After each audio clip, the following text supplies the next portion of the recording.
This Sunday is the last Sunday of autumn. And on Thursday, we will enter the season of winter. We do that with the winter solstice. It is the longest night and the shortest day of the year. This means that there is more night and darkness this week than average. For many, many, many years, humans have honored this night with different stories and rituals. Upstairs, we are going to be hearing a story about the dark in just a few minutes. It is a nice, interesting, special story. It also has not been rehearsed at all by the readers. So be patient and full of grace and joy at this story's performance. After service, we are going to have a chance to share cakes that look like Yule logs and a special drink called wassail together. Sounds like a small animal. I'm not sure I like it, but I like the drink. I'm just not sold by the name. Then we are going to have a chance to participate in a solstice ritual downstairs. Anyone who wants to join us at 11:15 is very invited to participate. It's based on an open practice solstice ritual created by Unitarian Universalist minister Reverend Lois Van Leer. We will also have painting and chill music available in the East Meeting Room for anyone who isn't quite interested in a ritual. For now, I invite any of you who are interested in getting just a little bit closer to do so, because we are going to be, well, I pointed over here, but there's no mic. Oh, sorry. I misread the script, didn't I? Sorry. Oh, yeah, no, we can't tell the story at the piano. I invite you to come closer if you want to, because we are going to be reading the story together. It is adapted from a lovely little short story called Who Loves the Dark by Sheri Phillibaum. And if you are one of the readers, come up and we shall practice. Totally messed with that. Okay. There you go.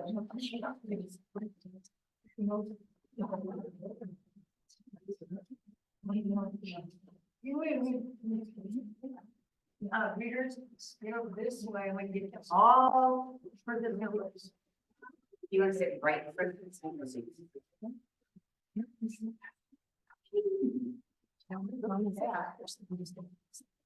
Okay, I think I'm gonna be okay. There once was a child who got lost in the woods. Oh, I'm a child lost alone in the woods.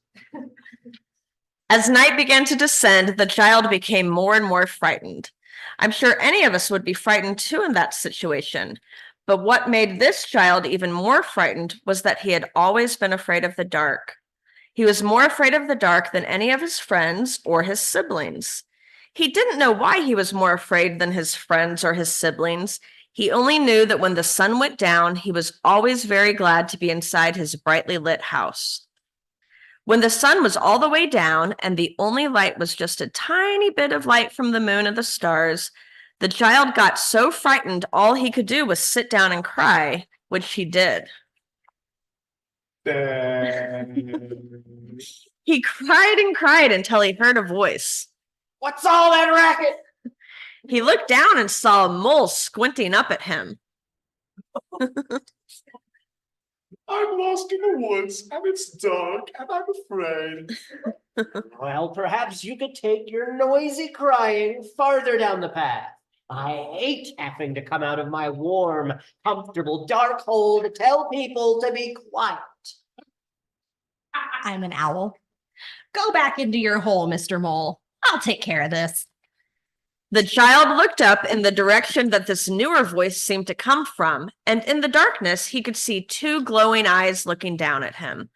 Before he could scream, which was his first impulse, there was a flutter of wings, and the creature flew down near him, and he could see that it was an owl. Please excuse Mr. Mole. He hates to come out of his nice dark hole for anything, to be honest. At this, the child burst out crying even harder than before. Uh, Oh, no. Sweetie. Because as frightened as he was of the dark, having non-human animals speak to him was beyond his experience.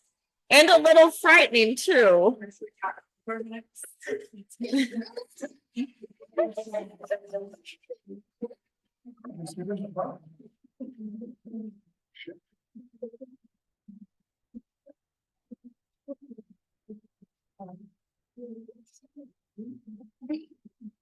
I was giving Isaac a second to walk away because he doesn't need to hear this right now. No need for that crying. If you just gave me your address, I can guide you home. With that, the child did indeed stop crying, partly out of relief that someone might be able to lead him home, and partly out of curiosity as to how an owl could locate his home with or without the address. But deciding he had little to lose, the child choked back his tears and replied that he would be very grateful to be guided home, and gave the owl his address. And I hope everyone here has his or her home address memorized in case an owl ever has to guide you home. So this strange pair headed off through the dark forest in what the child hoped was truly the direction of his home. When his fear left him just a little bit, the child looked around, and though the moonlight was dim, he began to notice his surroundings. At one point, he noticed a kind of flower that he had never seen before and slowed his pace just a little so he could gaze at it. Wonder, would you look at that flower right there? That was an evening primrose. Did you know that there are some flowers that bloom only at night? There are moonflowers and night gladiolas, too. Flowers you would never see if you never went out at night. And of course, there are animals, too, who love the night and the darkness. Me, for example, the owl understudy, I love the dark. In the daytime, the light hurts my eyes. So that's when I like to go into my tree and sleep. Well, I like the daytime. I can see the king of ball. I like the hot sun at the beach. And when the dark isn't scary, it's just boring. Boring, you say? At this moment, the owl paused. She clearly had some opinions to express on this point, but just then there was fluttering and squeaking around their heads. It took the child just a few seconds to figure out what it was. Excuse me. That's just my way of saying hello. Well, hello to you, Mr. Bat. This child was out here lost in the forest, and I'm helping him find his way home. You're not hurt, are you? Well, I probably have a bruise on my backside, but I think I'll live. But you're a bat, a creature of darkness. Would you try to drink our blood? No, but I've been eating lots of yummy insects who would have been biting you if you hadn't been around. Anyway, I couldn't help overhearing you say about darkness being boring. If you want to come just a little bit out of your way, I can show you something really. The group went off the path and traveled through the deepest forest for what seemed like just a few minutes, and they came out onto a dark beach. Well, here we are. This is certainly beautiful, even in the dark, but I want to call it exciting. Just then, there was a movement in the sand, like a little bubble of sand rising up. Then there was another little bubble, and then another. It looked almost as if the beach in the area they were looking at was boiling. Then out of one of those little bubbles of sand popped a rounded shape. Well, looks like we got here just right in time. As they watched, more and more shadowy shapes came up out of the sand, and soon the child realized what he was seeing. Lots of baby turtles, hundreds, climbing out of the sand. This was truly exciting. Once each turtle shape pulled itself up out of the sand, it started crawling as fast as its legs could carry it toward the water. When baby sea turtles hatch, they need to find their way to the water, which is and they almost always do this at nighttime because to find the water, they need darkness everywhere else to follow the moon and stars' light reflecting off the water. daytime sun is too bright and scattered everywhere. Ooh. The group turned then back towards home. You know who else loves the darkness besides the nighttime plants and animals? The moon and stars love the darkness. That's when they can really shine. Oh, they're there in the daytime as well, hidden behind a wall of light. But when that wall goes down with the sun, the stars and moon reveal their beauty. After what seemed like a short time, the child and owl left the forest and walked down a street that the child recognized as his own. He was very happy and relieved, but also a little sad to say goodbye to Owl, to whom he gave a very gentle hug and a thank you. He went into his home and, being extremely tired, got ready for bed right away. Before he went to bed, as a matter of habit, he bent down to turn on the nightlight that he always kept glowing through the night to keep the dark at bay. But before his fingers touched the switch of the nightlight, he smiled and pulled his hand away.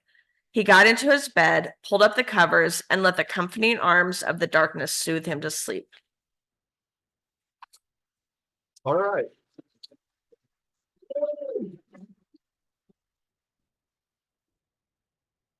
Thank you. And you'd think I've heard it enough times, but I don't remember what the words are to drop the live stream.